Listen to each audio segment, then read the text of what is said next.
Support for President Joe Biden's budget reconciliation bill is so popular that now West Virginians are protesting Senator Joe Manchin, their senator, for serving as an obstacle to the passage of that bill.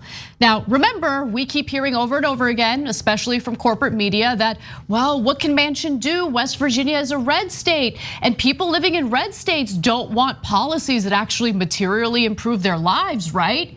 Except that's not the case at all. So before I get to the details of the protest, let me give you the numbers regarding just how popular the budget reconciliation bill really is. When you look at the country as a whole, when the nonpartisan nonprofit Work Money surveyed more than 50,000 of its 2 million members nationwide, it found 81% of respondents said they supported the plan.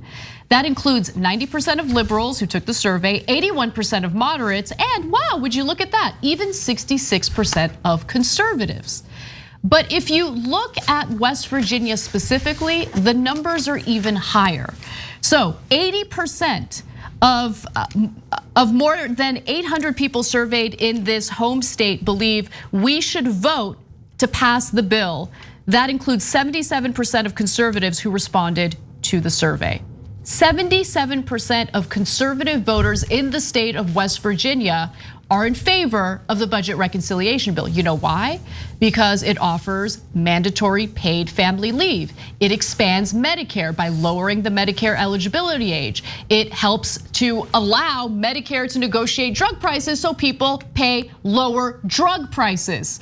I mean, it has the child tax credits, which would be made permanent. It has so many different provisions that, again, would actually give back to working Americans instead of, cut taxes for the rich. And Joe Manchin is against it because those are the very provisions that A, his donors don't like, but also B, would impact his bottom line as someone who's invested in dirty coal. He doesn't want to do anything about climate change, and those provisions are included in the budget reconciliation bill. And B, would do something to impact other businesses, like let's say the hotel industry, which he also makes money off of. He's got his personal investments in addition to his corporate donors to worry about. That's what's going on here. So his own constituents have been protesting him. He apparently has some yacht that he lives in. And so they decided to use kayaks and small boats to surround his yacht and do this protest. West Virginia activists in kayaks and electric boats converged on Senator Joe Manchin's yacht in Washington, D.C. on Monday to protest the right-wing Democrats' continued obstruction of his own party's reconciliation package. And guess what? That's the right way to frame this protest. Again, shout out to Jake Johnson over at Common Dreams because he gets it. Yeah, normally I don't love people going to folks' houses. It gets a little dicey. But this is the yacht? But this is a yacht, okay? And so I like it, a yacht. Oh, she's here all week. So it's hard to be against the kayak flotilla, okay? And unlike the Trump flotilla that wound up at the bottom of the lake, this one makes a lot of sense. Hey, Senator who's on a yacht and his name Manchin, okay, could you please throw some crumbs our way? So look, but the most important part of the story is 80% of the voters in West Virginia want it. He's opposed to it. Now, isn't it amazing? I'm gonna go back to this until I pound the corporate media into submission. Isn't it amazing that the mainstream media doesn't ask, hey, wait, why is Manchin opposed to something that 80% of his voters are in favor of? And that they then don't conclude that, hey, it might be all the money he's making, both as campaign contributions. He's the #1 recipient of money from fossil fuel industry in the Senate. I wonder if that has something to do with it.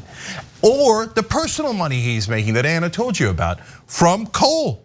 He's a coal baron.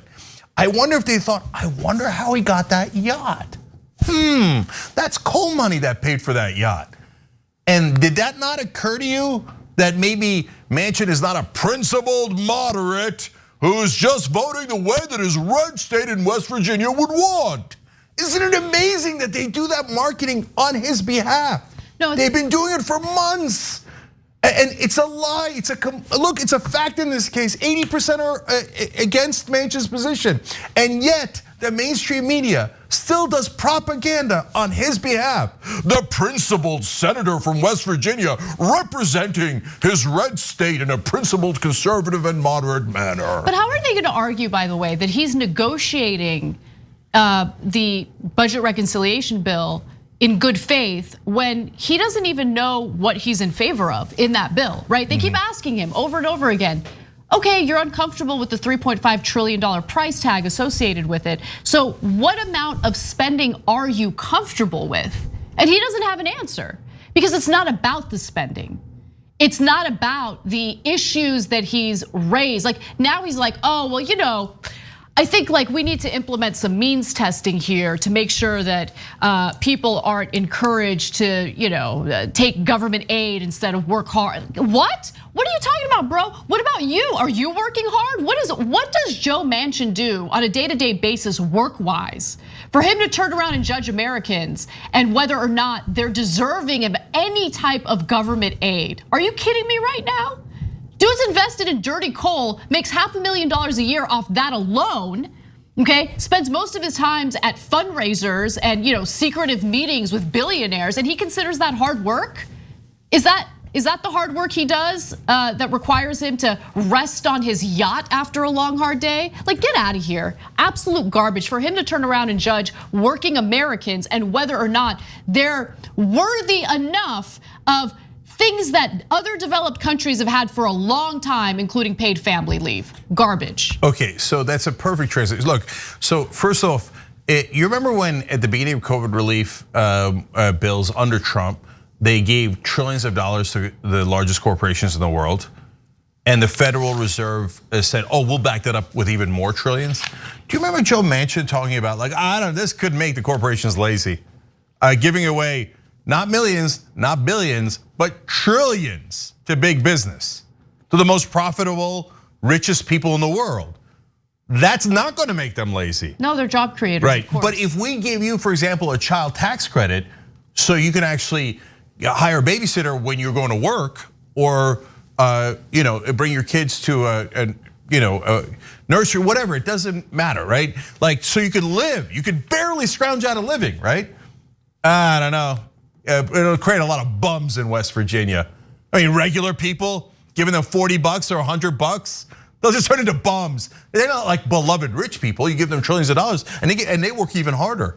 Yeah, by investing in their own stock. And yet, no one in media says, hey, wait a minute, how come you didn't object when we gave the trillions to corporations? How come you didn't call them lazy?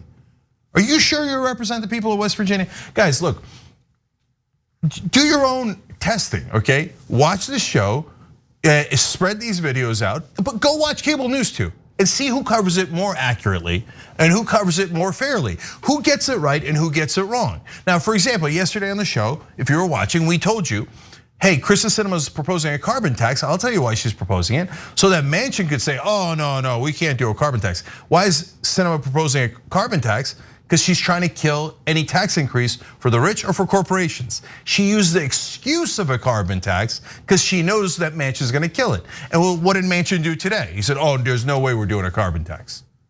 You see that? So then Manchin and Sinema, who are allies, get into a fake stalemate and go, oh, well, there's nothing we can do. I guess we gotta kill the whole bill. It's exactly what we told you on the show yesterday, and it happened today. So you can see for yourself who's telling the truth and who isn't.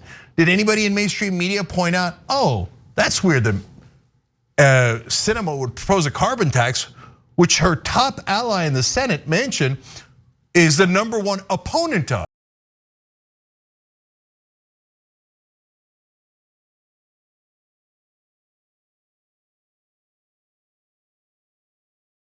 There are a lot of great ways to watch the Young Turks, but is there a best way? Of course, the best way is to watch live. Tune in weekdays, 6 p.m. Eastern, 3 p.m. Pacific.